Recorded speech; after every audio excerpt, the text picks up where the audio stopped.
রাত্রের অবস্থা হবে একদম নির্জন, না গরম না ঠান্ডা, এয়ার কুলারের সিস্টেম, সমস্ত শরীরের ভিতর প্রশান্তি রাখবে।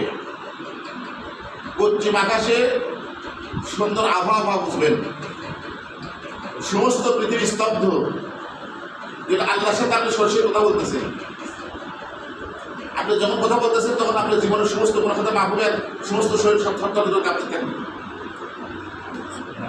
সমস্ত শরীর থরথর করে কাঁপতে থাকবে।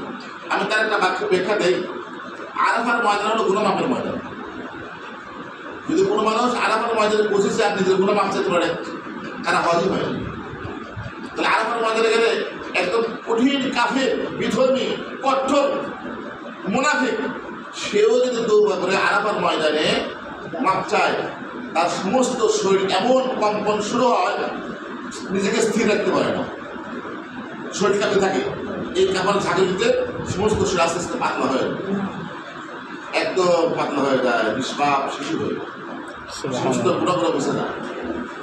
ঠিক এই আরাফার ময়দানে যেমনটা হবে, এই লাইলাতুল কদর রাতে আপনার অবস্থাও সেরকম হবে, একদম পুরো শরীর পাতলা হয়ে যাবে, আপনি একদম নিষ্পাপ শিশু হয়ে যাবে। যত গুনাহ আছে আল্লাহ তাআলা সমস্ত গুনাহকে আল কাযিমিনা ওয়াল আফিনা আল্লাহ, যে রাগ গোসা সব কিছু হজম করে ফেলার, এই রাত্রের ইবাদত সমস্ত গুনাহকে হজম করে ফেলার। আমরা লাইলাতুল কদর পাবো কেমনে? সমস্ত ইমামদের তরিকা হলো একটাই, যে এই লাইলাতুল পাওয়ার জন্য 20 রমজান থেকে শুরু করে 30 রমজান পর্যন্ত একটা দিনের জন্য 1 সেকেন্ডের জন্য তারা ঘুমায় নেয়। এমন লাইভ করছে,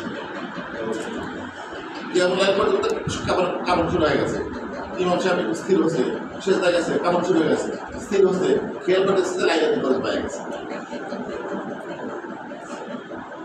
লাইলাতুল কদর যারা সরাসরি